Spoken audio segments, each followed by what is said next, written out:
Hello friends, मेरा नाम सुमित नागर है और आप सभी का स्वागत है मेरे चैनल डीवी क्लासेस में। तो आज जो हम पॉलिटिकल की जो सेकंड बुक है उसके चैप्टर थर्ड को देखने वाले हैं। आपको पता है फर्स्ट चैप्टर आ रहा है आपका, बट सेकंड चैप्टर आपका पेपर में नहीं आ रहा।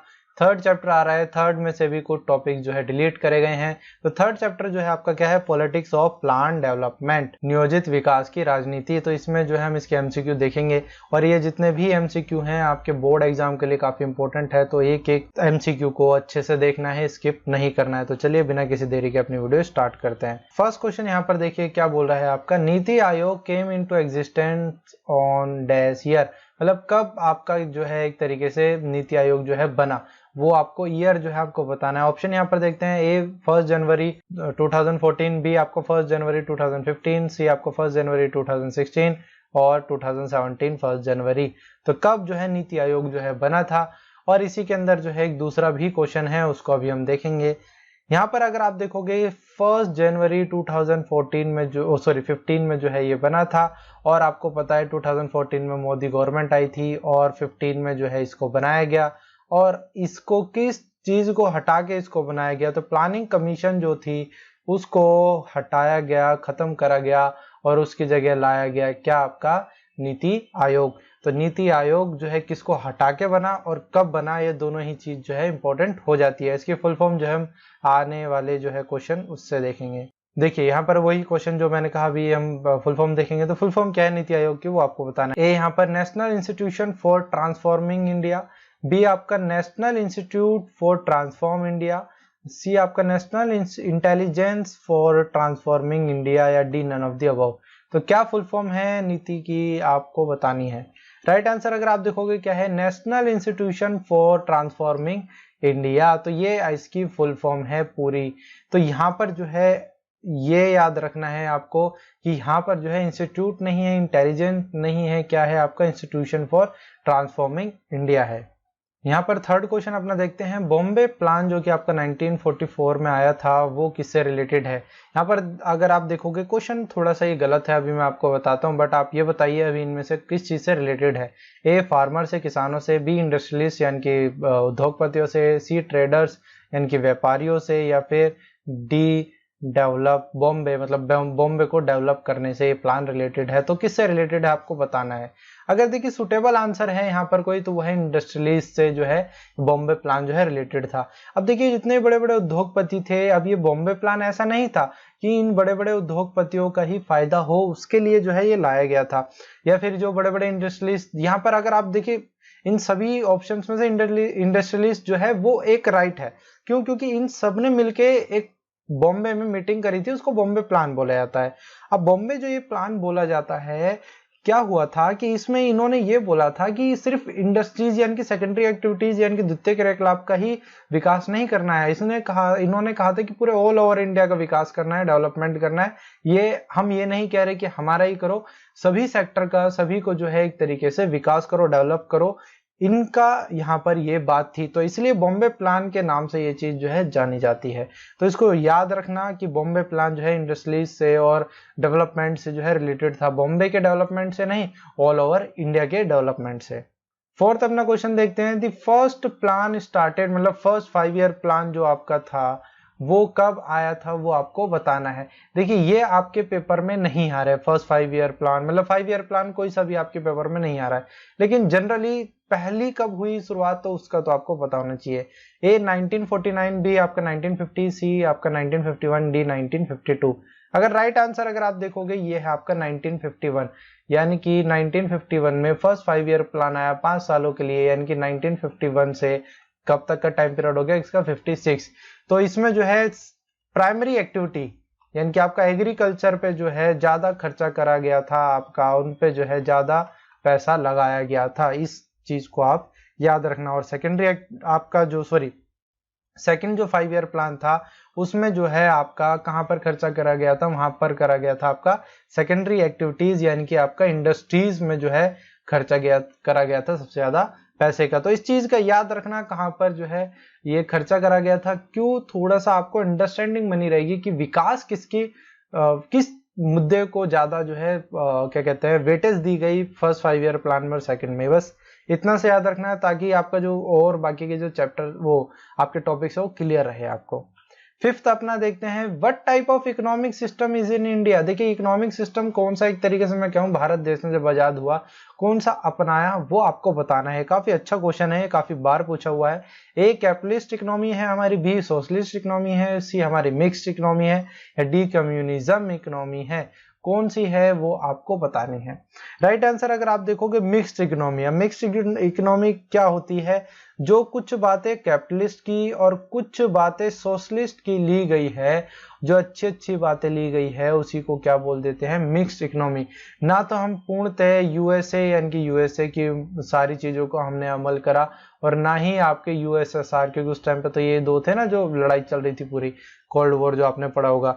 तो इन दोनों की विचारधाराओं की जो इकोनॉमी एक तरीके से थी उसको एक मिडल मार्ग जो है, मध्यम मार्ग जो है चुना इंडिया ने, और मिक्स्ड इकोनॉमी का जो है एक बनाया। तो ये याद रखना हमारी इकोनॉमी कौन सी है, मिक्स्ड यानी कि मिश्रित अर्थव्यवस्था है। सी आपका व्हाइट रेवोल्यूशन यानी कि श्वेत क्रांति किससे रिलेटेड है आपके, तो ऑप्शन यहाँ पर देखते हैं, एग्रीकल्चर, बी कॉटन, सी मिल्क, या डी व्हाइट क्लॉथ। तो किससे रिलेटेड है आपकी व्हाइट रेवोल्यूशन यानी कि श्वेत क्रांति। राइट आंसर यहाँ पर अगर आप देखोगे वो है आपका क्या, मिल्क। नाम से ही आपको समझ में आ रहा है व्हाइट यानी कि एग्रीकल्चर, वो उससे रिलेटेड होगी नहीं। हाँ कॉटन में आप थोड़ा कंफ्यूज हो सकते हो, व्हाइट क्लॉथ तो आप छोड़ दीजिए, पर मिल्क से ये व्हाइट रेवोल्यूशन जो है रिलेटेड था। इसमें देखिए व्हाइट रेवोल्यूशन यहाँ पर अमूल का जो दिया गया है, एक आप ऐसा कह सकते हो जो आपने उसमें पढ़ा होगा, अमूल का जो है जो गुजरात के आपके आनंद से जो इसकी शुरुआत हुई थी आपकी, और ये आज एक बहुत बड़ी जो है कंपनी हमारी बन चुकी है। तो एक ये आप ये कह सकते हो जो गुजरात में जो ये अमूल कंपनी बनी, आज ये आप कह सकते हो इंडिया में तो है ही, वर्ल्ड लेवल पे भी इसके जो है काफी आप प्रोडक्ट जो है बेचे जाते हैं। और ये मिल्क रेवोल्यूशन या सॉरी व्हाइट रेवोल्यूशन जो था ये आपका, ये फ्लड 1 और फ्लड ऑपरेशन 2 ये इस तरीके से आपके आए थे, है ना।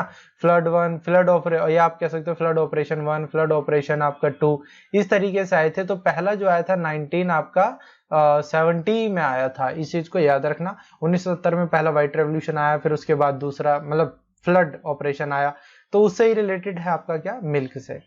सेवंथ क्वेश्चन आपसे क्या बोल रहा है कि कौन सी स्टेटमेंट यहाँ पर जो है गलत है, किसके अकॉर्डिंग, मतलब या किसके बारे में, आपका ग्रीन रेवोल्यूशन के बारे में। तो ऑप्शन यहाँ पर देखते हैं, increase production of wheat and rice, मतलब गेहूं और चावल का उत्पादन का बढ़ना, B use of HYV seeds, fertilisers, modern farming method, मतलब HYV बीजों का, उर्वरक का आपका, और आधुनिक जो है आपकी कह सकते हो फार्मिंग का, किसानी के जो है मेथड, विधियां जो है हमने यूज करी। सी क्या बोल रहा है, डाउनफॉल इन एग्रीकल्चर प्रोडक्शन, यानी कृषि के उत्पादन में गिरावट आना, ये ग्रीन रेवोल्यूशन से जुड़ा हुआ है। तो कौन सी बातें जुड़ी हुई है या स्टेटमेंट जो है आपकी ट्रू है, इस चीज को भी याद रखें। यहाँ पर फॉल्स की बात नहीं कर रहा है, ट्रू सत्य है, और इसमें से कौन सी एक बात जो है आप कह सकते हो फॉल्स है, वो आपको देखनी है। ऑप्शन यहाँ पर आपकी ये रहे, ए एंड बी है, बी एंड सी है, या सी एंड ए है, या फिर सारी की सारी स्टेटमेंट ये क्या है, ट्रू है। राइट आंसर अगर आप देखोगे वो है ए एंड बी। आपका क्या है, देखिए increase in wheat and rice, देखिए व्हीट और राइस का प्रोडक्शन में तो भाई इंक्रीज हुआ ही था, तभी तो इसको ग्रीन रेवोल्यूशन जो है बोला गया। और HYV सीड्स का यूज करा गया, फर्टिलाइजर्स का यूज करा गया, और मॉडर्न जो आपके फार्मिंग मेथड होते हैं उन सब का भी क्या है, यूज करा गया। तो ये दोनों स्टेटमेंट सही है, लेकिन क्या बोल रहे हैं, डाउनफॉल इन एग्रीकल्चर प्रोडक्शन, यहाँ तो प्रोडक्शन की इंक्रीज की बात कर रहे हैं, डिक्रीज की बात कर रहा है। तो आप जो है इन्हीं दो में कंफ्यूज होते हैं, और आपको पता है अगर भैया डिक्रीज हो रहा है तो वो रेवोल्यूशन से क्या जुड़ा हुआ, वो तो वैसे ही माइनस में जा रहा है। तो यहाँ पर जो इंक्रीज की जो बात करता है, गेहूं और चावल के उत्पादन में बढ़ना, HYV सीड्स और ये आधुनिक जो चीजों का इस्तेमाल करा गया, तो ए एंड बी आपकी स्टेटमेंट क्या हो जाती है, सही।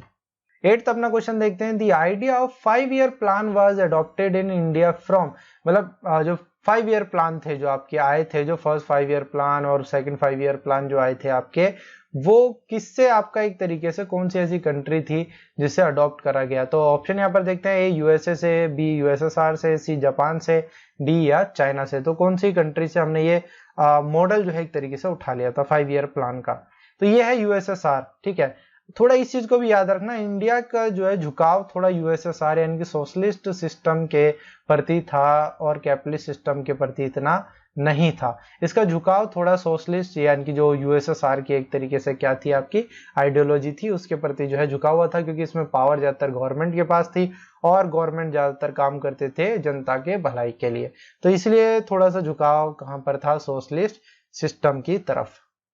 9th अपना देखते हैं question, tribal of Orissa fear their displacement due to the extraction of which mineral.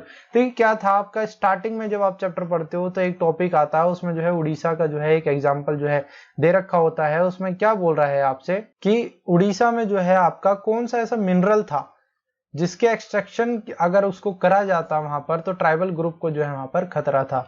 A iron ore यानी कि लोहा था, लोहा अयस्क था, बी जिंक यानी कि जस्ता था, सी कॉपर यानी कि तांबा था, या डी यूरेनियम था। तो आपको बताना है इनमें से कौन सा मिनरल जो है आपका वहां पर एक्सट्रैक्शन करने की जो है बात करी गई थी और ट्राइबल वालों ने क्या है एक तरीके से हंगामा कर दिया था, क्योंकि अगर देखिए वो नहीं करते तो उनको वहां से जो है एक तरीके से क्या होना पड़ता, आपको दूसरी जगह जाना पड़ता। तो यहाँ पर राइट आंसर देखोगे वो क्या है, आयरन ओर। तो यहाँ पर लोहा अयस्क की जो बात यहाँ पर जो करता है आप इससे समझ सकते हो, क्योंकि आयरन ओर हमारे यहाँ भारत देश में पूरे भरपूर मात्रा में मिलता है, और अगर आपने 11th की ज्योग्राफी पढ़ी होती तो आपको पता होता उड़ीसा में जो है आयरन का एक तरीके से परसेंटेज जो है काफी ज्यादा है। तो उसकी बात करी गई थी और ट्राइबल ग्रुप रहते थे, एक पूरा जंगल काटना, आपको पता है माइनिंग कैसे होती है, तो पूरा ही पोल्यूशन वगैरह और लोगों का इधर से उधर जाना, वो सारी बातें करी गई थी कहां पर, आपकी उड़ीसा में। तो इन्होंने पूरा हंगामा कर दिया था, तो इस चीज को याद रखें। 10th अपना देखते हैं, ड्यूरिंग द 1956-7 आपका डैश स्टेट फेस्ड ए फमाइन आपका सिचुएशन, मतलब 19 देखिए क्या था, 1962 में चाइना के साथ वॉर हुई थी हमारी, और उसके कुछ सालों बाद ही आपका क्या हो गया था, मतलब कुछ टाइम बाद ही आपके जवाहरलाल नेहरू जी की डेथ हो गई थी, और कुछ टाइम बाद ही हमारे भारत देश में क्या सूखा पड़ गया था, और 65 में भी हमारी क्या है 1965 में भी वॉर झेलनी पड़ी। उस टाइम पे भैया इतनी बुरी बुरी सिचुएशन हो रही थी, तो कौन सा ऐसा स्टेट है जहां पर माल न्यूरिश्ड मतलब खाना नहीं मिला, फूड जो है उस स्टेट को नहीं मिला, जो प्रोडक्शन था वो भी कम हो गया, तो कौन सा आपका स्टेट है आपको वो बताना है। तो ए पंजाब था, बी त्रिपुरा था, सी यूपी था, डी बिहार था। कौन सा स्टेट था जो फमाइन सिचुएशन वहां पर आ गई थी? राइट आंसर अगर आप देखोगे बिहार। बिहार में, और देखिए आपको पता होगी उस टाइम पे हमने जोनिंग अपना रखी थी, एक स्टेट से दूसरी स्टेट भी हम सामान जो है नहीं बेच सकते थे, तो इसका भी मार झेलनी पड़ी, प्रोडक्शन का भी, आपका प्रोडक्शन किस चीज का, एग्रीकल्चर में जो भी फूड का होता है वो भी डिक्रीज हुआ, जिससे 34% जो है डेथ रेट जो है आपकी क्या है बढ़ गई थी, कहां पर, बिहार में। देखिए अगर आपको ये वीडियो पसंद आ रही तो लाइक करें, अपना स्कोर कमेंट करना ना भूले, 15 में से आपने कितना स्कोर करा, शेयर करें और वीडियो को सब्सक्राइब और बेल आइकन को दबाना ना भूले, जिससे जो भी मेरी लेटेस्ट वीडियो होगी उसका नोटिफिकेशन आपको सबसे पहले मिल जाएगा। यहाँ पर नेक्स्ट क्वेश्चन देखते हैं अपना 11th, dash name given to the model of decentralised planning adopt by southern state. देखिए सबसे पहले हम ये समझते हैं कि डिसेंट्रलाइज्ड प्लानिंग होती क्या है। आप इसको मैं थोड़ा जल्दी में आपको बताऊंगा, लेकिन थोड़ा इसमें टाइम ले जाता है, पर जल्दी में बताऊंगा। आप समझिए कि देखिए सेंट्रलाइज प्लानिंग क्या होती है, ठीक है। सेंट्रलाइज प्लानिंग को पहले समझते हैं कि पहले जो है सेंटर का भला होगा, आप ऐसे समझिए, फिर स्टेट का भला होगा, फिर ऐसे समझिए, फिर डिस्ट्रिक्ट का होगा, फिर उसके बाद जो है बारी आएगी आपकी किसकी, आपकी यहाँ पर मैं कर लेता हूँ आपकी पंचायत और म्युनिसिपैलिटीज की आपकी बारी आएगी। इस तरीके से जो है एक तरीके से डेवलपमेंट होता है। लेकिन डिसेंट्रलाइज्ड आपका क्या है, प्लानिंग में किस तरीके से चलता है, आपका नीचे से ऊपर चलता है, इस तरीके से चलता है। कैसे, आपका सबसे पहले जो ये पंचायत और म्युनिसिपैलिटी है उसका डेवलपमेंट होगा, मतलब उस पर डेवलपमेंट की बात यहाँ पर जो है क्या है, या प्लानिंग की क्या बात है, पैसा खर्चा जो है यहाँ करा जाएगा। अब देखिए सीधी सी बात है, छोटे एरिया का जो है विकास होगा तो उसके ऊपर आता है डिस्ट्रिक्ट, उसका ऑटोमेटिकली विकास होगा। डिस्ट्रिक्ट का विकास होगा तो भैया किसका होगा, स्टेट का होगा। स्टेट का विकास होगा तो ओवरऑल कंट्री का आपका विकास होगा ही होगा। तो ये चीज है डिसेंट्रलाइज प्लानिंग में। तो ये ऐसा मॉडल किस स्टेट ने अपनाया वो आपको बताना है। ए आंध्र प्रदेश ने, बी केरल ने, सी आपका एमपी यानी कि मध्य प्रदेश ने, या डी कर्नाटक ने। तो कौन सा मॉडल है वो आपको बताना है। राइट आंसर अगर आप देखोगे केरला, केरला ने ये मॉडल अपनाया, और आपको पता है एचडीआई में भी ये केरला नंबर 1 पर है। तो ये चीज याद रखें कि डिसेंट्रलाइज प्लानिंग का जो मॉडल था अडॉप्ट करा सबसे पहले किसने, केरला ने। 12th अपना देखते हैं, और सारे एनसीईआरटी के हैं आपके। Which of this statement about आपके क्या है, Bombay plan is incorrect. Bombay plan से रिलेटेड जो है स्टेटमेंट यहाँ पर जो है गलत है, वो आपको बतानी है। It was a blueprint for India economic future. B आपका it supported state ownership of industries. और सी आपका क्या बोला, it was made by some of leading industrialist. D आपका बोला it supported by strongly the idea of planning. तो इनमें से कौन सी स्टेटमेंट जो है गलत है वो आपको बतानी है। राइट आंसर अगर आप इसका यहाँ पर देखोगे वो है आपका ये A, it was a blueprint of India's economic future. ऐसा नहीं था कि भाई बॉम्बे प्लान जो हुआ था बड़े बड़े इंडस्ट्रियलिस्ट ने जो करा था कि वही है, उसके अलावा जो है कुछ और था ही नहीं, और जो है भैया हमारे नेता लोग ऑफिसर जो है भाड़ में गए, इंडस्ट्रीज वालों ने कुछ चीज कही तो वही एक ब्लूप्रिंट जो है बन गया। नहीं, ऐसा नहीं है। यहाँ पर ये स्टेटमेंट गलत हो जाती है। ये आप कह सकते हो हाँ स्टेट ओनरशिप जो है यहाँ पर सपोर्ट करते थे इंडस्ट्रीज की, ये आपका इंडस्ट्रियलिस्ट ने ये प्लान तो करा ही था, मैंने आपको बताया बॉम्बे प्लान। और स्ट्रांगली ये क्या है आइडिया था इनका प्लानिंग का कि प्लान करना चाहिए, डेवलपमेंट हो किसी का भी उसके बाद करता है, पर ये ए का जो है ये नहीं है। तो देखिए इतना इन डेप्थ यहाँ पर क्वेश्चन पूछा हुआ है एनसीईआरटी में, तब आपको समझ जाना चाहिए कि बोर्ड का लेवल कितना अच्छा होगा। 13 अपना क्वेश्चन देखते हैं। Which of the following idea did not form part of the early phase of India's development policy. तो ये क्या बोल रहा है कि जब आपका इंडिया जब आजाद हुआ, आप ऐसा समझ सकते हो, तो इंडिया के जो विकास की जो नीति थी, पॉलिसी थी, उसमें जो है एक चीज को ऐड नहीं करा गया था। इन 4 आइडिया में से उसको ऐड नहीं करा गया था, वो कौन सा आपको बताना है। ए प्लानिंग को ऐड नहीं करा गया था, बी लिबरलाइजेशन मतलब उदारीकरण को नहीं करा, बी आपका कोऑपरेटिव फार्मिंग यानी कि सहकारी खेती को नहीं करा, या सेल्फ सफिशिएंसी यानी कि आत्मनिर्भरता को नहीं करा। तो किसको नहीं करा वो आपको बताना है। राइट आंसर अगर आप देखोगे होगे लिबरलाइजेशन। देखिए थोड़ा क्वेश्चन काफी टफ है। देखिए इतना तो कॉमन सेंस आपको कॉमन सेंस लगाना पड़ेगा कि प्लानिंग तो भाई करेगा ही, तो उसको तो ऐड करेगा ही। सेल्फ एफिशिएंसी आत्मनिर्भरता बनने वाली बात तो हर देश करता है। यहाँ पर आप फंसोगे कहाँ पर, कोऑपरेटिव फार्मिंग और यहाँ पर लिबरलाइजेशन पे आप बहुत जोर देखोगे कि भाई हाँ यही होगा। नहीं, एलपीजी रिफॉर्म जो हमारे आए थे भैया वो 1991 के बाद आए थे। तो ये अर्ली स्टेज की बात कर रहा है, अर्ली फेज की बात कर रहा है इंडिया डेवलपमेंट की, यानी कि जब भारत देश आजाद हुआ था 1951 में हमारा फर्स्ट 5 ईयर प्लान आया था। तो इनमें से चारों में से क्या नहीं थी, वो लिबरलाइजेशन ये 1991 में आया, बाकी सारी चीजें पहले से ही थी। तो लिबरल एलपीजी मतलब आपका लिबरलाइजेशन, प्राइवेटाइजेशन और ग्लोबलाइजेशन इसकी जो है बात करता है यहाँ पर। 14th अपना देखते हैं। The idea of planning in India was drawn from. ठीक है, तो इंडिया की जो है प्लानिंग का आइडिया एक तरीके से जो है कहां से उठाया गया, तो आपको बताना है। ए बॉम्बे प्लान से, B experience of the Soviet bloc and countries, C आपका गांधीयन विजन ऑफ सोसाइटी मतलब जो गांधी जी का जो विजन था समाज के प्रति, demand by peasant organisation, peasant मतलब आपके किसान होते हैं, किसान संगठनों के जो द्वारा मांग करी गई थी वो उसको उठाया गया उस आइडियाज को और प्लान करा गया इंडिया को। तो इन चारों में से कौन से आपके आइडिया उठाए गए। यहाँ पर option A, B and C, D and C, A and B, या फिर ऑल ऑफ द अबव है।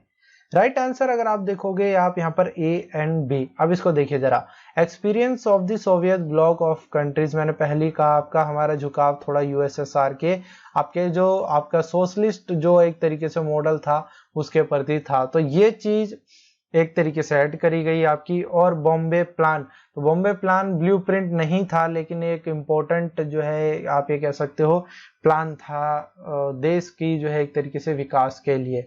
ये गांधीयन विजन और ये चीज जो है इसके अंदर नहीं ऐड है, आपका ए और बी ही है आपका।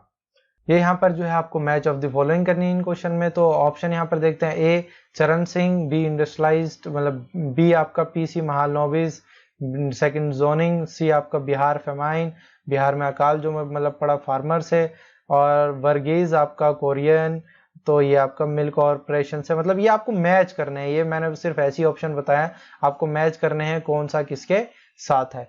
यहाँ पर अगर मैच अगर हम करेंगे तो ए का आप यहाँ पर देखोगे थर्ड मतलब चरण सिंह जो है आप किस से रिलेटेड थे, आपके किसानों से जो है एक तरीके से आपके जुड़े हुए थे।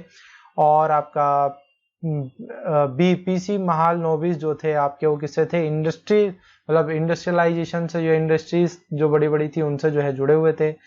सी आपका देखते हैं आपका सेकंड आपका बी बिहार फेमाइन मतलब जोनिंग की, जो मैंने आपको अभी पहले बताई भी थी कि जोनिंग कर दी गई थी जिसकी वजह से आपका फेमाइन से जो है जुड़ी हुई है ये बातें, ये ऐसे नहीं है डायरेक्टली जुड़ी हुई है, लिंक है किसी एक दूसरे से। और डी आपका क्या है वर्गीज कुरियन, ये आपके मिल्क आपके कोऑपरेटिव से, मतलब आपका सहकारी डेयरी से जो है ये जुड़ा हुआ है। तो इस चीज को याद रखिए। चरण सिंह किसानों से, पीसी महालनोबिस औद्योगिकरण से, बिहार का कालजोनिंग से, और डी आपका वर्गीस आपका कोरियन जो है आप किससे, आपका सरकारी डेयरी से। Thank you for watching my video. देखिए अगर आपको वीडियो पसंद आई है तो वीडियो को सब्सक्राइब करें और बेल आइकन को दबाना ना भूलें, और आपने 15 में से कितना स्कोर करा उसको कमेंट सेक्शन में जरूर बताएं। और देखिए जितने भी ये मैंने यहाँ पर एमसीक्यू कराए हैं वो सारे आपके बोर्ड एग्जाम के लिए काफी इंपॉर्टेंट है। तो एक एक एमसीक्यू को आपको जो है ध्यान से देखना है, ध्यान से पढ़ना है, और एक एक चीज को आपको क्या है अच्छे से समझना है, ताकि आप बोर्ड एग्जाम में ज्यादा से ज्यादा मार्क्स गेन कर सको। तो again thank you for watching my video.